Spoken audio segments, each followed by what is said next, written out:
aggravated battery, criminal trespass, retail theft. These are the types of crimes Ottawa, Illinois police are used to dealing with. Typical offenses that get shut down fast and filed away.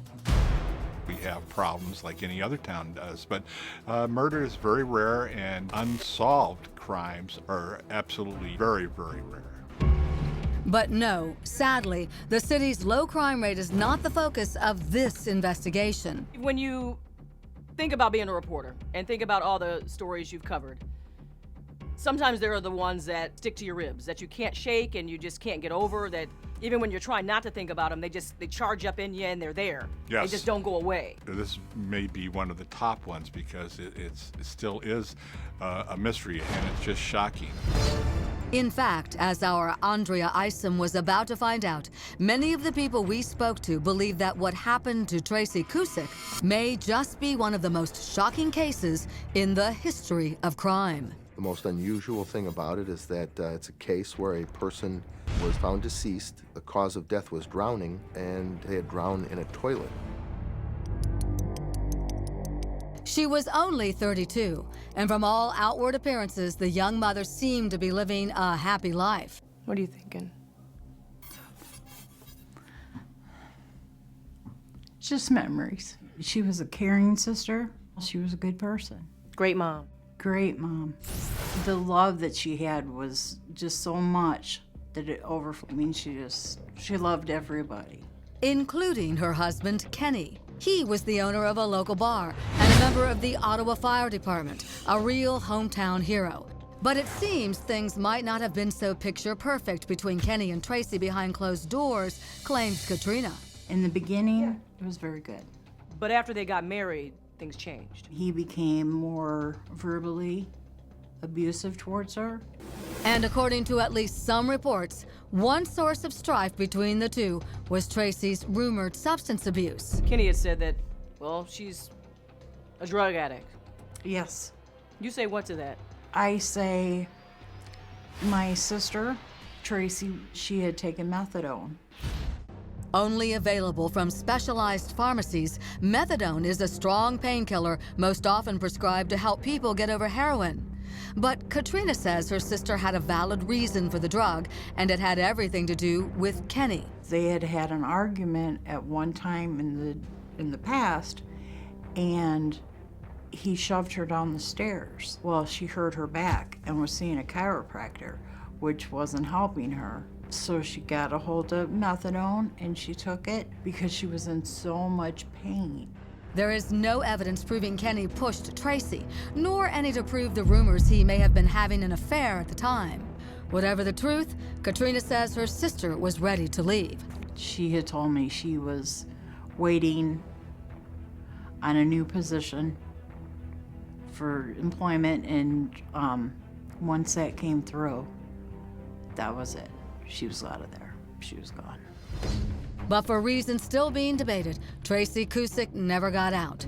Just hours before the discovery that would change so many lives, Katrina's phone began to ring. It was her sister. She told me her heart hurt. And I'm like, what do you mean your heart hurts? I said, do you need to go to the hospital? I said, because I'll come and get you. And she's like, no, my heart hurts. He hurt my heart. Apparently, Tracy and Kenny had been fighting, mostly about the usual. She was drinking Bloody Marys. She said, well, I went upstairs and I laid next to him. And he told me, get away from me, you stink. At that point, what was their marriage like? They weren't together anymore. Under the same roof? Right, under the same roof, but he slept in the master bedroom. She slept downstairs. And that's where Tracy's sister says she was when she made that final call, downstairs, not far from the bathroom. Several hours later, Katrina got another call, this time from Kenny's mom. It was real early in the morning, and she said, you and your mom need to get to the hospital. She said, Tracy's in bad shape. I thought maybe she fell and hurt herself. Death was not even close on my mind, not even close. Unfortunately, death is exactly what Kenny Cusick told police he found when he woke up that morning and walked into the downstairs bathroom. He says that he found her on all fours and pulled her out of the bathroom into their hallway and tried to do CPR, but she was already gone. Gone from life, and by the time police arrived at the house, gone from there too. My understanding from documented police reports is that officers respond there. Tracy Cusick had already been removed from the residence, transported to a local hospital by EMS. At the hospital, Tracy's family finally learns the truth, at least part of it. I see Kenny standing there, calmly drinking a cup of coffee. And I said, "Where's Tracy?" I'm thinking maybe she's in intensive care. And he said, "She's gone." And I said, "You're telling me my 32-year-old sister is dead?" An autopsy would later determine her cause of death as drowning. In addition, a small amount of methadone was reportedly found in Tracy's system. The narcotic in her bloodstream, the drinking the night before. Could a highly intoxicated Tracy have quite literally stumbled to her own bizarre demise? I don't believe that anybody at the time on the scene thought that they were investigating anything than possibly an accidental death in one shape or form.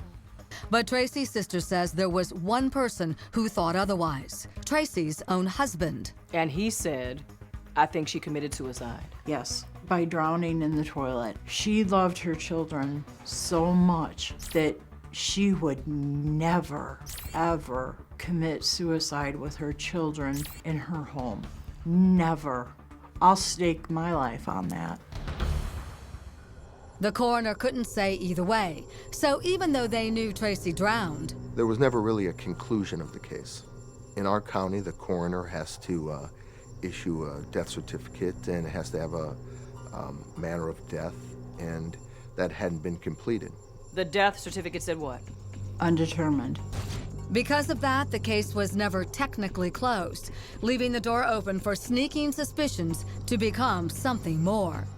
It was nearly 2 years after Tracy's death. I was reassigned as Sergeant of Investigations. And this case always sort of bothered me in the sense that it was so unusual, and on reviewing the case file, seems like there was more to it. I don't buy that it was accidental. There's a lot of people that are under the influence of alcohol, perhaps, and they find themselves, for one reason or another, near a toilet bowl. And I've never heard of someone accidentally drowning in a toilet bowl from being intoxicated on a substance. It just doesn't happen. And Captain Galandri became even more suspicious when he took a closer look at Tracy's autopsy photos. A small abrasion under her chin, tiny diamond-shaped cuts on her forehead. And there were also some marks on her ankles that were unusual. They couldn't be readily explained. Our job is to explain what are these injuries. There was no obvious cause of these injuries to me. As it turns out, the answers to at least some of those mysteries would come from over 300 miles away in northern Wisconsin. Oddly enough, it was there, roughly 10 years before, where another man claimed his wife had drowned herself in their toilet.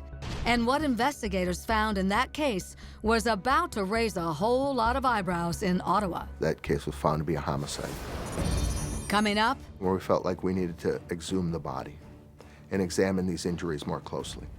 a new team of investigators dig up buried secrets and Something happened in that house that night. startling conclusions. There is a murderer walking the streets of Ottawa.